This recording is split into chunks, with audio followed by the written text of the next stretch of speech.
코스피는 글로벌로 봤을 때 항상 싸죠. 상법 개정안 살펴보도록 하겠습니다. 첫 번째, 이사의 충실 의무 확대입니다. 자산 회전율을 높일 수만 있다고 하면 ROE가 높아지고 우리 코스피 5000 시대는 가당하다라는 결론에 도달하게 됩니다. 시톱입니다. 오늘의 이슈는 코스피 5000 시대 가능할까입니다. 요새 코스피에 대한 질문을 좀 많이 받습니다. 한국 시장이 많이 반등을 했고요. 또 여러 가지 새로운 그 정책들이 많이 나오고 있어서 그런 질문을 좀 받는 것 같습니다. 그래서 오늘은 그거에 대해서 알아보도록 하겠습니다. 코스피는 글로벌로 봤을 때 항상 싸죠. 다른 나라 미국 대비해서 엄청 싸다고 얘기를 듣고 있고요. PBR이 또 한 배가 안 되게 거래가 되고 있습니다. 그럼 왜 이렇게 싼지 질문을 받게 되면 저는 코리아 디스카운트라고 답변을 했습니다. 예, 코리아 디스카운트죠. 예. 이유가 뭐냐? 지배구조에 대한 불신이 있었고요. 배당은 낮았습니다. 그리고 내부자 거래, 정말 상당히 많았죠. 이런 것들이 좀 불만으로 작용했었고요. 그러다 보니까 증시가 반등하는데 항상 문제점으로 작용을 했었습니다. 이러한 구조에 지금 현재 변화가 생기려고 하고 있습니다. 지배구조를 개편하고 주주환을 강화시키며 그 기업들, 나아가 국가의 펀더멘탈을 개선시키는 쪽으로 정책들이 나오고 있는 모습이 포착이 되고 있어서 여기에 대해서 한번 좀 관심을 가지고 자세히 좀 살펴보려고 합니다. 이러한 정책들의 가장 핵심이 무엇일까요? 일단 첫 번째 상법 개정안을 말씀을 드릴 수 있을 것 같아요. 내용을 간단하게 살펴보게 되면 이사의 충실 의무, 집중투표제, 그리고 감사위원 분리 선출 등이 현재 핵심으로 되고 있고요. 이러한 부분들은 기업의 지배구조에 대한 신뢰를 갖다가 회복시켜주는 역할을 하기 때문에 상당히 저는 긍정적이라고 생각을 합니다. 또 배당소득 분리과세 얘기도 나오고는 있습니다. 하지만 배당 쪽을 갖다가 조금 더 늘려주는 쪽으로 방향이 선회하고 있는 모습을 좀 보여줘서 이 부분은 좀 생략하도록 하겠습니다. ISA 한도 확대 얘기도 좀 되고 있죠. 예, 계속적으로 얘기가 나오고 있고요. 결국에는 국내 주식시장에 자금을 갖다가 키워주겠다라는 생각을 조금 하고 있는 것 같습니다. 물론 긍정적이라고 생각합니다. 네 번째, 자사주 소각의 의무화. 예, 대면 기업들 주가에는 상당히 긍정적이라고 생각합니다. 한국 같은 경우에는 기업들이 자사주를 갖다가 사고도 안 없애고 그대로 가지고 있죠. 그러다 보니까 경영권 방어용 아니냐라고 하는 얘기를 많이 듣게 됩니다. 만약에 뒤에서도 살펴보겠지만 만약에 독일식으로 2년 내에 의무 소각을 갖다가 한다고 하면 이거는 주가 반등, 주가 상승에 상당히 긍정적이라고 생각을 해볼 수 있을 것 같습니다. 상속세와 PBR 연동 얘기도 나오고 있습니다.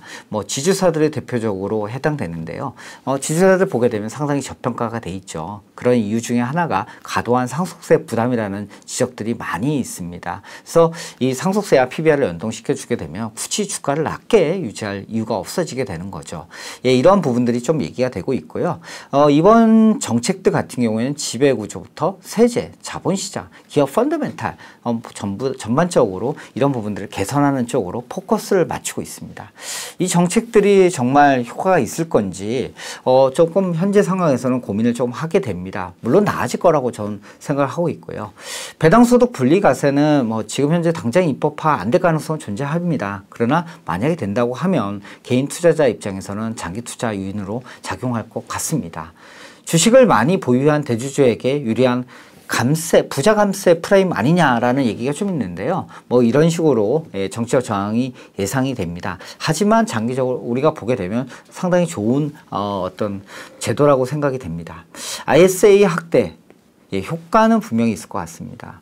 하지만 입법 지연 가능성이 있고요. 정책 변수에 민감하고 실제적으로 우리 투자자분들이 IS 활용도가 아직까지는 높지 않은 것 같아요. 그런 한계점은 있었던 거라고 저 개인적으로 생각을 하고 있습니다.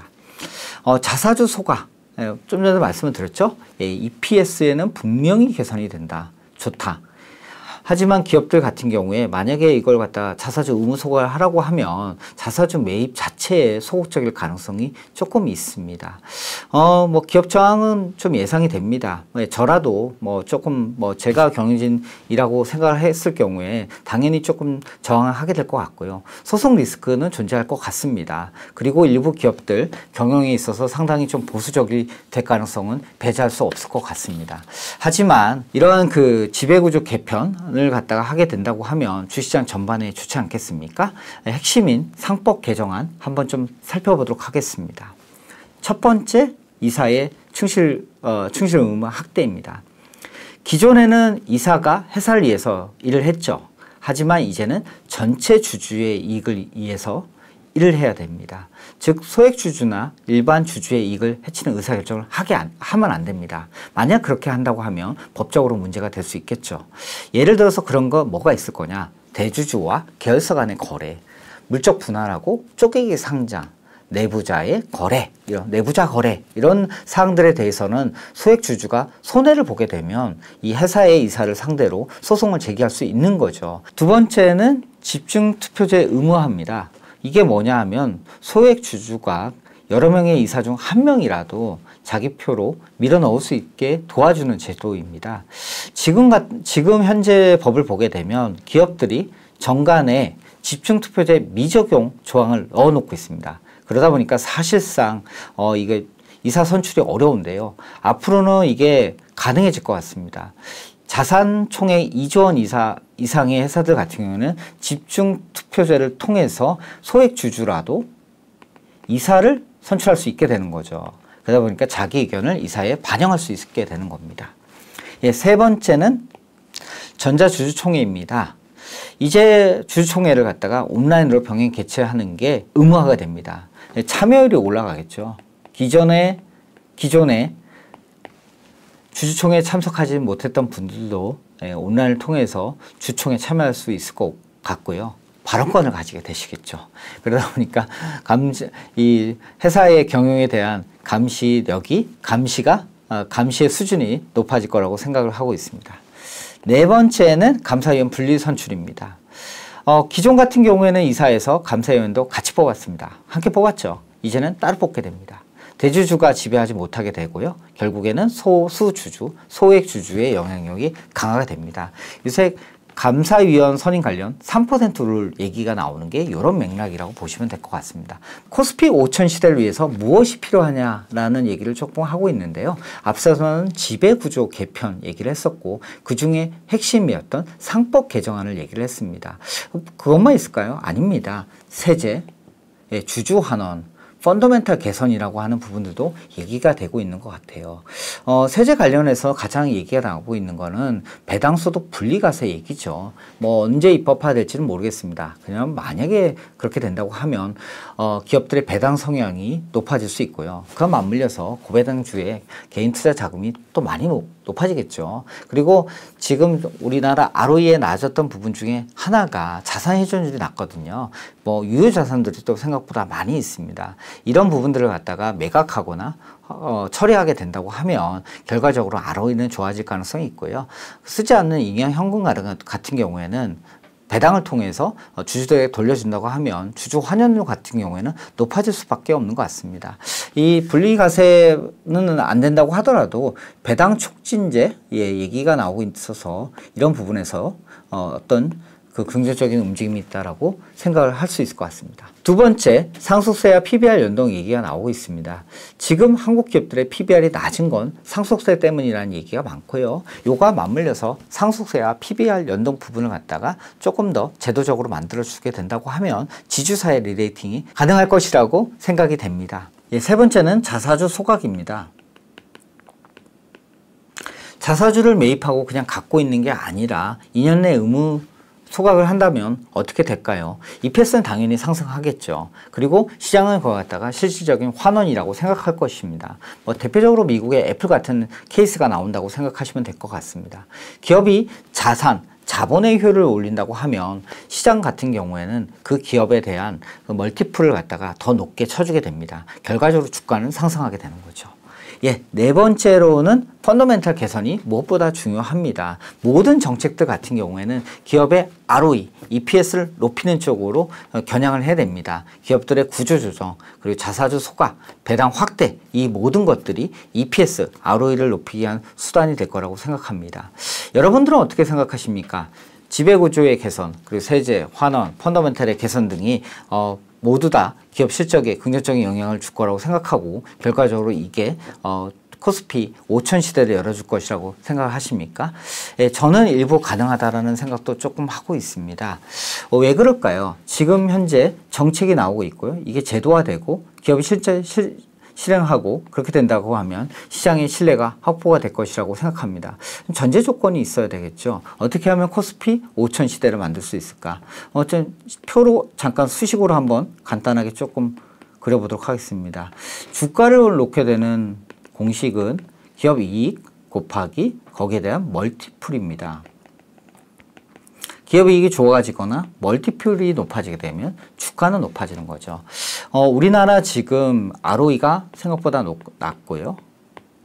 그거에 관련된 PBR 배수 또한 낮습니다. 결과적으로 그러다 보니까 코스피 5000이라고 하는 게 멀어 보입니다. 하지만 ROE도 높아지고 PBR도 높아진다고 하면 주가 5000은 가능할 수 있다라는 생각을 좀 합니다. 왜 그럴까요? 현재 PBR 같은 경우에는 0.8배 수준입니다. 하지만 선진국 평균은 1.5배에서 2.5배 되거든요. 일본 같은 경우에는 1.6배까지 올랐고요. 미국은 뭐 생각보다 높습니다. 신흥국 평균 1.5배 정도 됩니다. 그래서 ROE가 움직이지 않는다고 하더라도 PBR 멀티플 배수가 높아질 수 있다고 하면 실제적으로 주가 지수는 올라갈 수 있겠죠. 우리나라 지금 0.9배 혹은 1배 정도 되는 것 같고요. 이게 약간 3000 수준이라고 보시면 될 것 같습니다. 근데 1.5배만 된다고 해도 주가가 얼마큼 올라가겠습니까? 예, 50%를 올라가는 거지 않습니까? 그럼 4000대 중반에 도달하게 됩니다. 거의 5000선에 근접하게 되는 거죠. 지금 현재 정책적으로 개혁 움직임이 나타나고 있고요. 지배구조가 개선되고 있고요. 이를 믿는 외국인들 자금이 들어오면서 멀티플 리레이팅이 나타나고 있다고 생각합니다. 예, 멀티플 리레이팅이 대한 기대감으로 최근에 증권주 같은 경우에 가장 먼저 상승을 조금 하고 있습니다. 예, 금융주주들도 이러한 수혜를 조금 받고 있다고 보시면 될 것 같습니다. 그러나 멀티플 리레이팅만으로 되는 건 아니죠. 아까 전에 살펴봤지만 ROE, PBR 그래야지만 5000 시대를 열 수 있다. 예, 우리 제도가 개혁되고 투자의 신뢰가 확보되고 외국인들이 투자한다고 하더라도 실제적으로 가장 중요한 건 ROE가 좋아질 수 있느냐가 핵심입니다. 이 ROE가 그러면 어떻게 좋아질 거냐? 이걸 조금 제가 분해해 보도록 하겠습니다. 크게 보면 마진, 회전율, 자산 회전율이 되죠. 그리고 레버리지라고 볼 수 있을 것 같습니다. 가장 문제가 되는 거는 자산 회전율입니다. 결국에는 자산이 이익을 창출하는, 매출을 창출하거나 이익을 창출하는데 많이 안 쓰이고 있다는 거죠. 그러다 보니까 결국에 쓸모없는, 결국에 사용하지 않는 유유자산은 매각을 해야 되는 거고요. 지금 현재 돌려주지 않는 현금은 투자자한테 돌려주는 게 효율적이라는 거죠. 그렇게 되면 ROE가 높아질 수 있을 것 같습니다. 그래서 자산 회전율을 높일 수만 있다고 하면 ROE가 높아지고 결과적으로 PBR 멀티플가 수반된다고 하면 우리 코스피 5000 시대는 가당하다라는 결론에 도달하게 됩니다. 그러면 5000 시대를 갖다가 열어주는 데 있어서 어떤 기업이 주도주가 될까요? 실제적으로 이익이 좋아질 수 있는 기업들이 주도주가 되지 않겠습니까? 이전부터 많이 말씀드리지만 반도체, 방산, 조선이 아직까지는 그런 후보군이라고 말씀드릴 수 있을 것 같습니다. 최근에 지금 HBM 쪽으로는 워낙 그 생산 라인이 풀 가동되고 있고요. 이익도 좋아지고 있습니다. 실적하고 밸류에이션 상승, 모멘텀이 같이 강화되는 구간에 있다라고 보시면 될 것 같습니다. 방산 같은 경우에는 뭐 지정학적 리스크가 다시 또 불거지고 있으면서 방산주가 긍정적으로 또 힘을 받을 것 같습니다. 조선업 많이 얘기가 되고 있죠. 최근에 미국으로부터 미국발 수요뿐만 아니라 친환경 선박 수요 증가, 그리고 정부의 정책 금융이 결합되면서 이익과 수주가 모두 다 회복이 되고 있습니다. 이런 기업들 같은 경우에는 실적 증거가 가시화되고 있고요. 정책적 지원도 있고 리레이팅이 풍부한 요인이 되기 때문에 코스피 5000 시대를 열어주는 주도주 중에 하나가 되지 않을까 싶습니다. 코스피 5000 시대 저희가 이론적으로 말씀드렸는데 그러면 그런 사례가 있느냐? 예, 많이 있습니다. 대만에서도 그런 사례가 있었고요. 최근에 일본에서도 그런 사례가 있었던 것 같습니다. 아시아에서도 있었고요. 독일 같은 유럽 사례도 있는 것 같습니다. 독일 같은 경우에, 독일 증시 같은 경우에는 미국의 미운 오리 새끼에 해당이 됐습니다. 지배구조도 불투명했고요. 배당률도 낮았고 자본시장 활성화도 부진했습니다. 꼭 누구 얘기랑 똑같지 않습니까? 예, 우리나라와 똑같은 구조였습니다. 하지만 독일 같은 경우에는 2010년 중반부터 강력한 지배구조로 개혁 움직임이 있어서 이 사회의 독립성이 강화됐고요. 회계가 투명해졌고 그 다음에 주주환원이 확대가 됐습니다. 그 결과 독일 증시 같은 경우에는 PBR 측면에서 리레이팅에 성공했다라고 하는 이야기가 있습니다. 한국도 지금 그거와 유사한 흐름을 따라가고 있는 것 같습니다. 상법 개정안, 배당소득 분리과세, ISA 확대, 자사주 소각의 의무화 이런 것들이 모두 다 독일이 했던 방식 그대로라고 조금 말씀을 드릴 수 있을 것 같습니다. 코스피 5000 시대를 저희가 계속 말씀을 드리고 있는데 정책, 그리고 실행, 그다음에 신뢰, 실적이 이러한 코스피 5000 시대를 열어줄 것이라고 생각합니다. 투자자들의 역할도 무엇보다 중요하다고 생각합니다. 정책의 입법 과정 잘 모니터링 하시고 긍정적인 의견 많이 제시해 주시면 좋을 것 같습니다. 이렇게 시장이 새로운 국면으로 갈 것이라고 좀 믿고 싶고요. 예, 그렇게 갔으면 좋겠습니다. 이슈톡이 여정을 갖다 함께 하면서 또한 그때그때 이슈가 있을 때마다 분석하도록 하겠습니다. 감사합니다. 구독, 좋아요 꼭 부탁드리겠습니다.